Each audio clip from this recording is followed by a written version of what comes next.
Sir అప్పులు చేసి చాలా మంది తీర్చలేక చనిపోదామని డిసైడ్ అవుతూ ఉంటారు.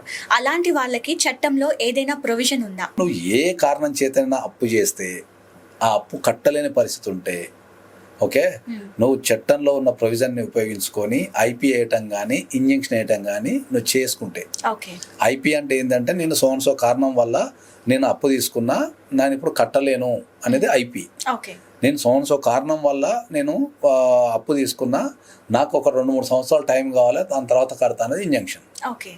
సో నువ్వు ఏ కారణం చేత అప్పు తీసుకున్నా కూడా నువ్వు కోర్టుకి వెళ్ళి నువ్వు అప్లై చేసుకుంటే నీకు కోర్టు నుంచి నీకు ఊరట లభించే అవకాశం ఉంటుంది. Okay sir. దానికి జనరల్గా ఏంటంటే చాలా మందికి అర్థం కాక వాళ్ళు ప్రెజర్ తీసేసుకొని వాళ్ళు చనిపోవటము, కుటుంబ సభ్యులను చంపడము, అందరు కలిసి ఆ మూకుమ్మడి ఆత్మహత్య చేసుకోవటము, ఇట్లాంటివన్నీ చేస్తుంటారు జనరల్గా. ఓకే.